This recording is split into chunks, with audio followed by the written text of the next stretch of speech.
Y'all ready to be history? Get started. Welcome. Hi. Hello, everyone. To the Pro Audio Suite. These guys are professional. They're motivated. Thanks to TriBooth, the best vocal booth for home or on-the-road voice recording.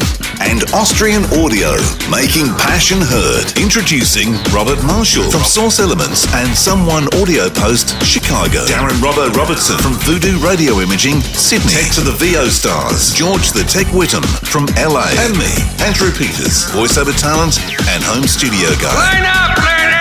Here we go. And welcome to another Pro Audio Suite, thanks to Austrian Audio, making passion heard, and TriBooth. Don't forget the code PAP200 to get $200 off your purchase. This is part 3 of the Maxtraordinary Adventure. Is this the part where you go back to Windows? Are you reading my mind, Robert? This is the sequel, Return to Windows. Yeah. No, yes.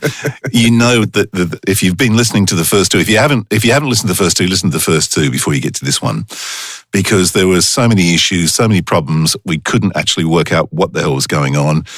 And it was at that point that I dragged in Richie, and Richie is our guest on the show today because he has got me out of the poop and onto a comfy chair. Thanks, Andrew. Thanks for having me. Pleasure.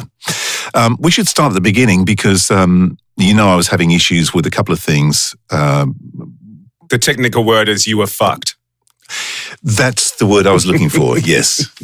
And so I had to call in the cavalry in the name of Richie. And so the cavalry arrived and you saw what I was going through. Maybe you'd like to start by the first thing, which was getting the Mac sorted out. Which part for the... Yes, that's exactly it. That's the answer. Sorry, can I just go back to what you said before about getting out of the poop and back in your chair? That's actually our company motto as well. Exactly. But yeah, so I'm starting with the Audion. Well, the Audion, that we thought there was something inherently wrong with the Audion, and on the last episode, I think I did give the Audion not really a caning, but I was a bit disappointed and scared of it. But you kind of had an idea what it probably was. It was actually failing when we first got onto the call, and it actually seemed like it was broken at first thing. But what eventuated was there was a computer reset, and we reset the device, and it actually came good again in terms of basic functionality sort of thing. So it just got to the point where I think it had tripped up at some stage, whether or not like trying to get it working or unplugging it and replugging it. It had just, it had crashed. So the actual just reset fixed that, and it's been good ever since. Yeah, we were nervous though, I must admit, because I did make the call to the people I bought it from and said, Look, can you put an RME aside for me just in case I have to bring this thing back? But it turned out I didn't have to take it back, and it's been really, really good, I've got to say, and particularly the way you've actually set it up. And you may want to go through how you set up the ID44 Mark II as well, because, to a technical person, probably quite simple, but for someone like me, it's got me out of the poo, and it's also set up a really nice workflow for me. Yeah, it's absolutely perfect for... imagine all kinds of scenarios, like streaming or whatnot. But especially with your setup, you do have actually 4 mic setups, don't you? Like four mics, paired with different preamps and stuff like that. What ended up happening is, so it's got the 4 inputs and it's got 2 sets of headphones. It had 4 sets of outputs as well. So that was essentially like QA, B, C, and D. And within the software, you can actually make a monitor mix for each of those outputs. I think we made Q-Bus A for your headphones or your speakers. Q-Bus A speakers. Yeah. Yeah, and then Q-Bus B is headphones A. 3 was headphones B, and that's from the booth. And then 4 is Source Connect, Wavelab, and whatever external, like a Zoom or whatever that I'm running. Now, see, that's pretty powerful that you're getting that kind of control over routing completely in the DSP realm. Yeah. That's nice that they've added 4 queues. Yeah, there was a trick to it. This is where Richie jumped in, of course, to make that work? Yeah, so each when you actually go onto each screen for that, and bearing in mind that this sort of functionality is available in something, say, really complex like an RME, but the difference with this one and why it makes it so suitable for VOs or podcasters or whatever is that it's all kind of just laid out exactly how you need it, and there's no more complication because there's probably no more functionality that you'd need for such a setup. So when you go into QA, which is your speakers, you've got every single input available to you as far as analog inputs coming in, and you can just go, right, well, in my speakers, I just want to hear my door return, and there's door returns for all of the outputs and stuff as well. So you can just say, right, I want to hear my Wavelab or Source Connect through my speakers, so I'm just going to turn up that fader. And then in your headphones, which would have been... How is it separating Wavelab and Source Connect? As we've set it up now, it's not, but the reason why we just left it as DAW 1 and 2 return is because Andrew would either want to just listen to Wavelab or listen to Source Connect, so you wouldn't have those two running at the time. However, if you wanted to separate them, there's, I don't know, I've forgotten how many DAW returns there were, but there are at least 8. So is each DAW return a separate audio device, or is it different channels of the same device? No, it'd be channels of the same audio device. Gotcha. Yeah. So it'd be like you could have set it up Source Connect as one, probably Wavelab as 1 and 2, and Source Connect as 3 and 4. And then in each one of those mixes in A, B, and C and D, you can just push the fader up for which one that you want to hear out the particular Q send. Yeah, it sounds like a better thought out signal flow than the Apollo.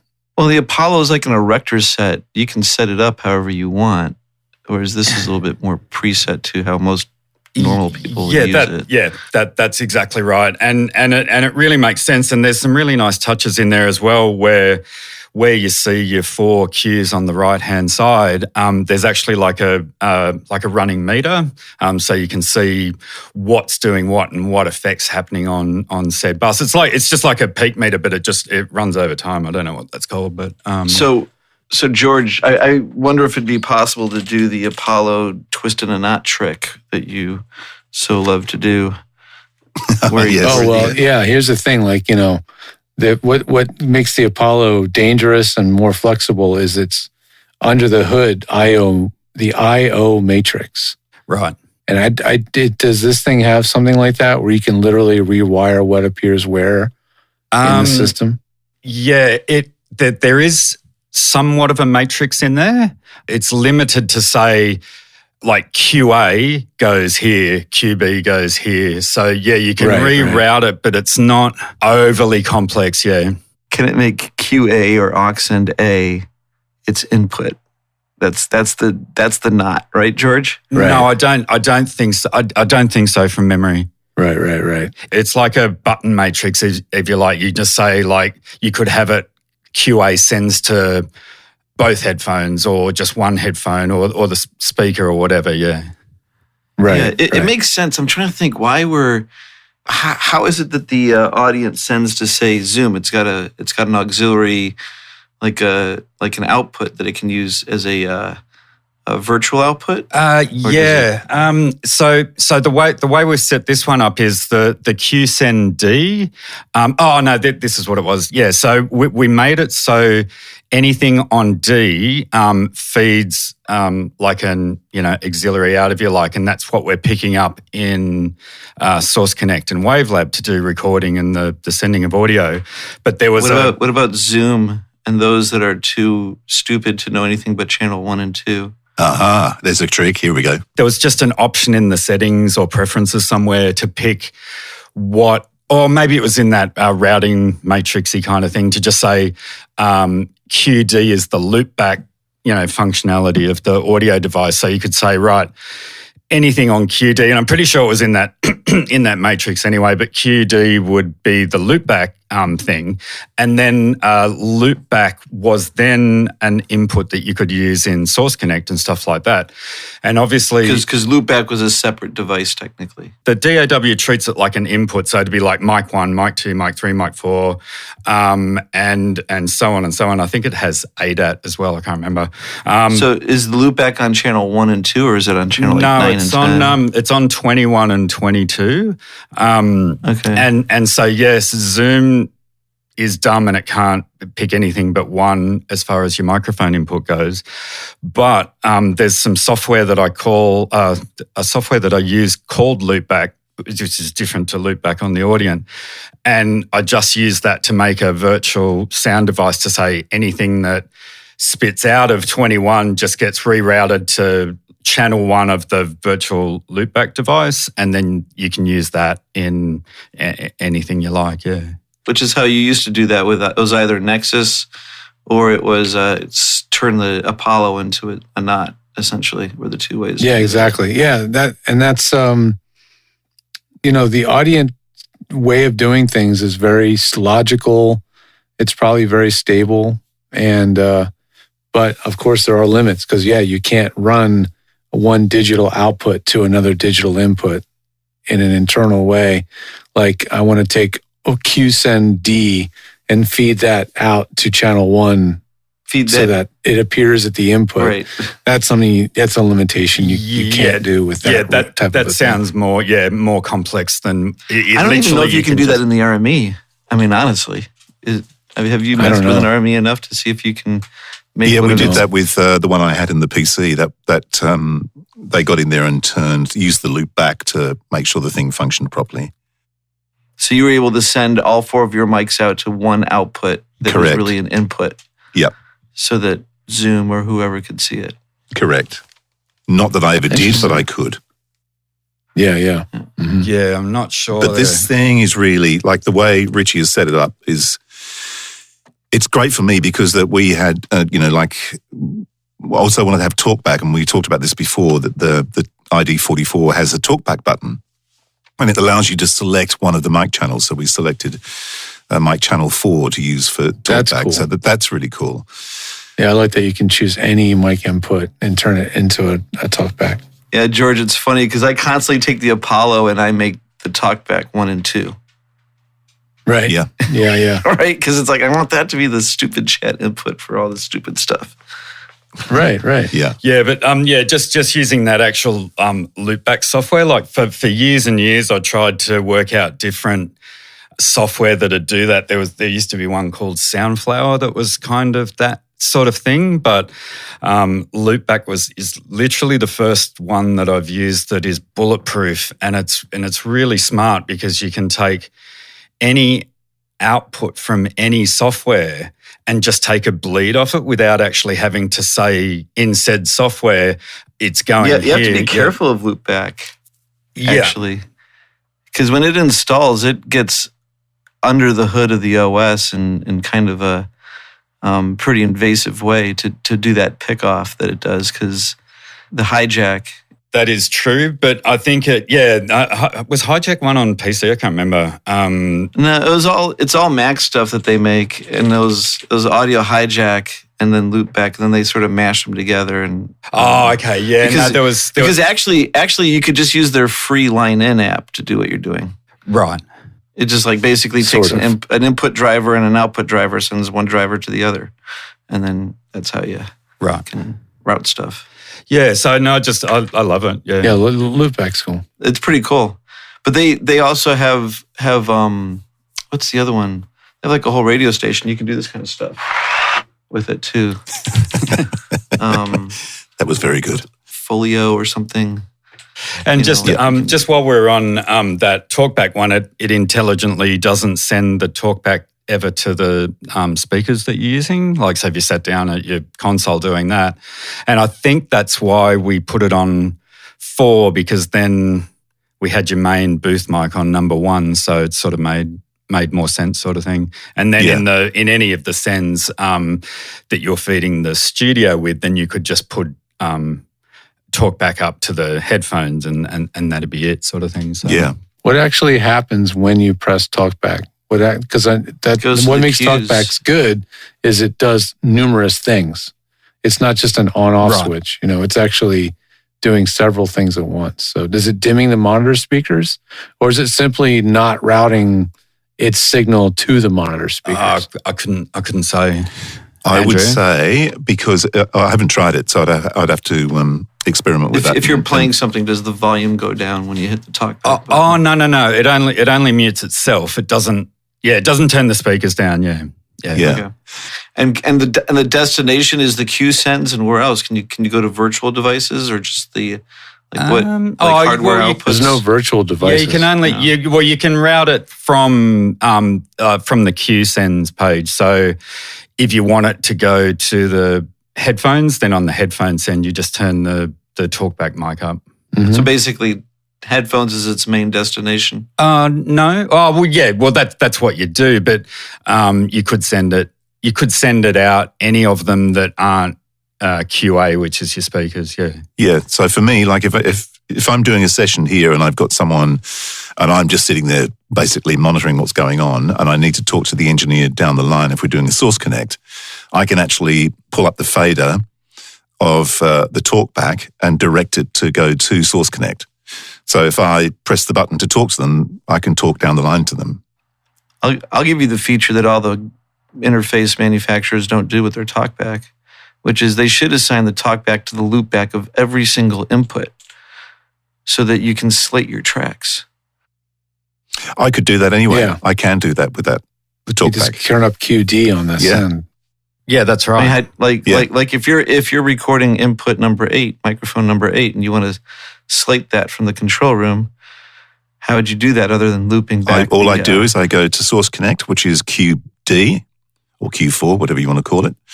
And when I select Q4, I'm pulling up a mic that we're going to use to send down Source Connect, and I pull up the TalkBack fader as well. So when I press the TalkBack, can feed Q4. Gotcha. Yeah. So then I can just press the TalkBack button and talk down the line and slate the track. Yeah, that's correct. Yeah. Nice. That's a nice feature. Yeah, it's amazing. Each company has their own pros and cons. This one has definitely a lot of pros. I mean, everybody has some shortcoming. Like when I've configured every one of these, everybody has something. But the funny thing is with this, George, I've got to say that I know I had a red hot crack at it in the last episode because it did have a glitch for some reason. And we're just assuming, as Richie said, it just got fried and had to be rebooted. Yeah. And then it was pilot error from then on for me because I'm sort of going, how come I pull the fader up and then I come back in and there's nothing on Wavelab, it hasn't recorded anything. It's because when I went to select Wavelab in QD, I didn't pull the fader up with the right microphone. It was actually, I had another microphone live, so I could hear myself in the distance going, why is it picking up the wrong mic? Because of me. Yeah. That's why. Well, I set up, so, I'm using this thing called the Revelator by Presonus, and it does a lot of the similar things in different ways that we are describing. Yep. Its major shortcoming is just it's very short on I/O. It has 2 in and 2 out, right? So if it had a lot more channels, it'd be a lot more useful. But it's got a really good virtual sound driver part of it that actually has 3 separate sets of audio drivers. So that gives you a tremendous amount of flexibility. However, no matter how flexible it is and how programmable it is, I've set it up for one of my clients she's a coach, she's a voice actor, she has a booth, but then she coaches remote. And I created all these different scenes to make it as easy as possible. Just click on the scene recall and load the scene. And yet stuff still goes wrong. And it's still confusing to her. And she doesn't know how to troubleshoot it on the fly. And that's the frustrating part about all these systems. Like, it's one thing when it works great, but when one thing is wrong, one fader is down or the wrong thing is muted or whatever, it is so hard for the actor to troubleshoot and think on the fly, okay, why is that happening? It's very difficult. Less is more. Yeah, I think the way that, for me anyway, and like I'm not techie, I'm clueless when it comes to all that kind of stuff, and I'll get lost in a second. So you're a perfect example of what I'm talking exactly. About. Exactly, and I know that if anything ever went wrong with RME, the total mix, which I swore by, I would be up shit creek, basically. I wouldn't Right. You know, I mean, the guy set it up that he said if it ever goes out of whack, just click on loop back and it'll reset itself, which I did a few times. Like a preset called loopback, you mean? Yeah. Yep. He just used the I loop back see. button. He said just use that to reset everything. But with this, the way Richie set it up for me, it's so simple. Like it only took me half a day to get my head around how the thing worked. And there was a couple of phone calls going, what do I have to do about this? And blah, blah, blah. Anyway, but it's so simple. I select where I want to send and I for that send, I just pull up a fader and that's where it's going to go. It's just so simple. Yeah. Does it have scribble strips so you know where things actually are going? Yeah. I figured that out at one stage just by accident. Yeah, you can just... Do they look like actual tape? No, but... Robert with the important questions. They used to. Yeah, if you've just put some sellotape on the screen over the bits, that'd sort of give it that rough look, you know. Just get the stuff that doesn't have the glue on it so you can take it. But yeah, you could actually, you could label everything instead of being, mic 1, 2, and 3 and all of that. We labeled it with the actual, mic preamp combo and the sends also as well. You can label the sends. You can say this send is for headphones. Yeah. This one, that's a nice touch. Can't do that in That's something you Apollo. cannot do that in the Apollo. Yeah. No, cannot. So everything's named for me. So 1, 2, 3, and 4 are all named by the preamp, except for 4, which is called talkback. And then I have the cues, which are speakers, headphone A, headphone B, and then Source Connect, Wavelab, and That's brilliant. Yeah. And the talkback, it uses a specific channel, or you can assign it any one of those inputs as talkback. Yeah, You can assign any one if you want to, but Nice. we've just selected 4. yeah. So it's out of unlike way, the Apollo, the talkback technically eats an input, whereas It the was- Apollo, what would be really nice of Apollo is if they could give that talkback feature to everyone else, and they can just eat an input, but you can give them the button. Mhm. Make sense, George? Yeah. I didn't It's quite. like, if you have an I didn't old quite catch Apollo, that like one. the silver one that Yeah. doesn't have the built-in mic. What he's saying is on the Apollo, we keep comparing this to the Apollo because the Apollos are so pervasive. All of us seem to have, all of us, Robert and I have them, and a lot of my clients have them. And so we keep comparing it because we are constantly dealing with its quirks and features. Okay, Doug. Yeah. Quirks and features of the Apollo. Are you going to that's try how to it- sit in the back seat of the Apollo at some point? This guy is a YouTuber, a hugely successful YouTuber who reviews cars in the US. He's hilarious. And he's like 6, but, 7, 8 feet tall. yeah, he's very tall and tries to get the back seat of every car. It's hilarious. But so we're very familiar with all of its quirks and features. That's why we can't help but constantly compare it to this, because this one, I'm always looking to see who does I'm always looking to see who does it better. I can't help but think that this is really well suited to the VO streaming, YouTubing kind of deal. And I'd say the Apollos more come from that tracking and recording sort of heritage. So it's like really well suited for that. And you can certainly set it up for any of the streaming, Source Connect kind of duties. But this one seems just from the ground up built for the purpose and it shows sort of thing. Yeah. Yeah, it seems to be like have 80% of the flexibility with like 95% less ability to step and poo.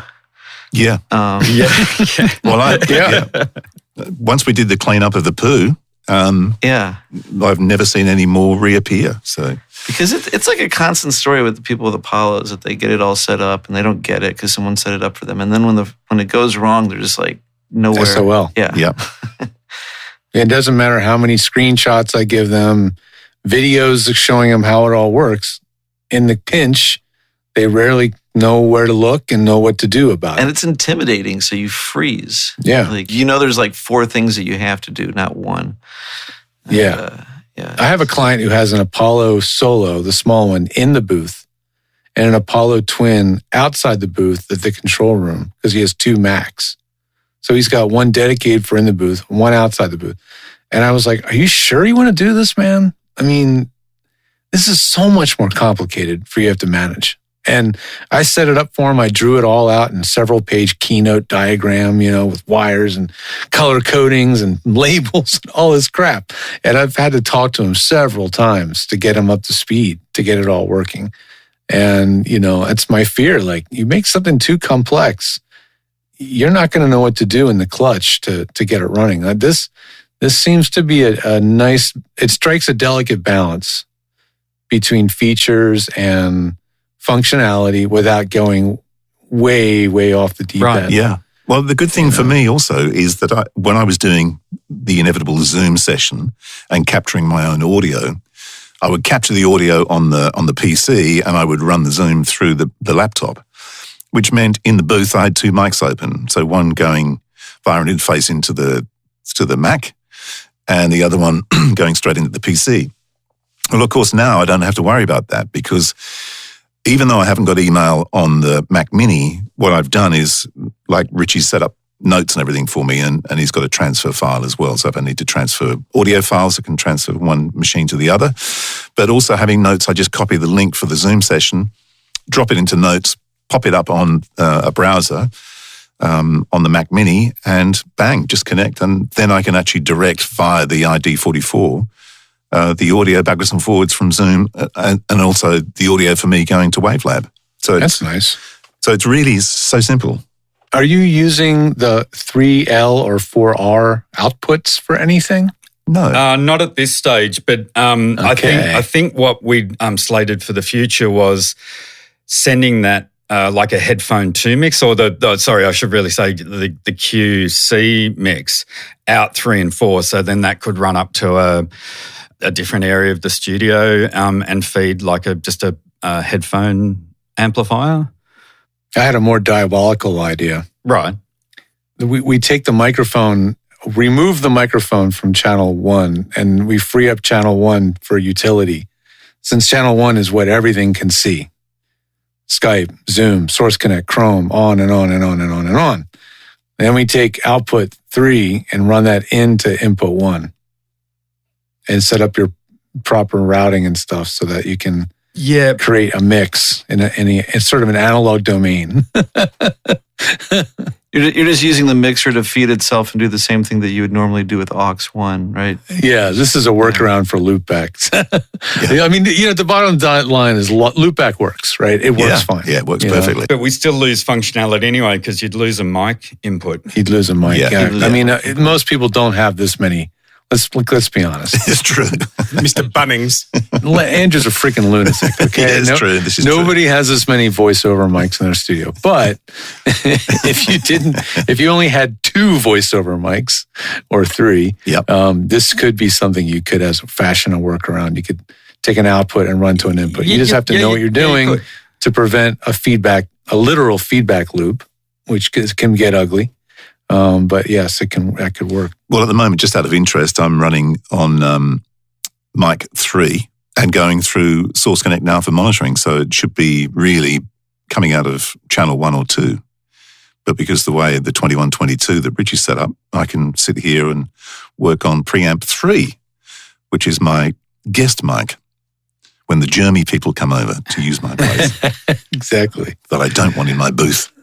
Yeah. No, I like it. I mean, at the end of the day, the feature set is one thing. Sound quality is another thing, and their sound quality is always known to be very, very top notch. And then it's a matter of, does it work today? Does it work tomorrow? Does it work next month? Does it work next year? Does it work every time you walk into the studio? Do you have to jiggle the handle? Do you have to reboot? All these things. You have to jiggle when it's stable to and make it just not scratchy. Yeah, exactly. Does it just work every day? Like, that's that kind of pain-free thing that I look for, And say what you will about the Apollos, overall, believe me, I would be hearing constant whining if that wasn't true. Like, overall, they do that very, very well. People can walk in. It's going to work the way it did the day before, the day after, and it will always work. And that is the advantage of these digitally controlled systems. Like, there's no dirty pots anymore. There's no dirty switches. There's just corrupt firmware. There's corrupt firmware. It's like an all or nothing proposition. Allegedly. Yeah. It's either the thing's going to either work essentially flawlessly, or it's going to be a complete crap. It's just going to crap out. There's no middle ground. Yeah. So, sure. Yeah.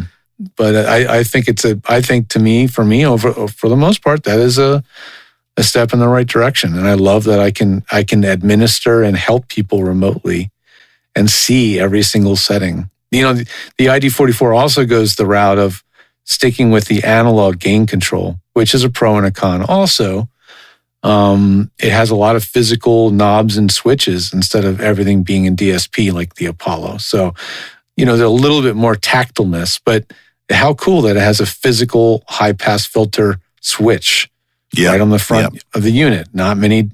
Almost nobody does that. Lots to think about. It's an interesting halfway between Apollo, Apogee, digital everything, and the analog mixer, analog everything, I never looked up the ID22. It'd be interesting later on to go and check out and see what similar features it has, because that may make a really good budget audio. No, this is light years ahead of that.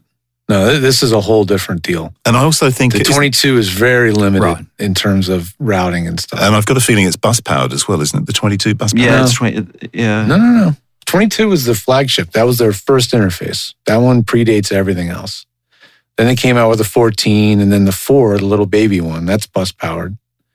And then now this one. But this one is it looks like it's just got 2 Q sends there, so that'd probably be a little This bit one also limiting. has inserts on the first 2 channels, which you don't see on anything very rarely.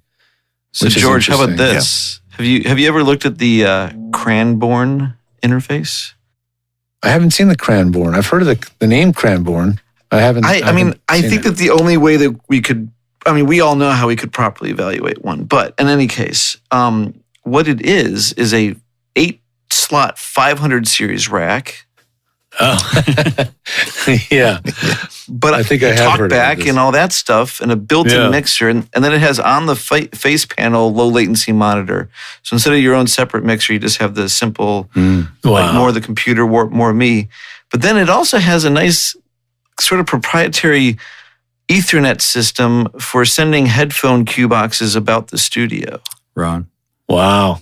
So this is like a new generation way of running the centerpiece of your studio. Yeah, well, the cool thing is that you can kind of really play with the preamps. So completely build it yourself console. Mm-hmm. Yeah, and like mix and match your preamps at a drop of a hat. Right. Yeah. And it has summing, it has different, so like each channel can get its signal from USB, which even crazier is it's designed to let you send audio out of your DAW and through the 500 series stuff. Yeah, nice. Right. For reamping, I've seen it called that, reamping.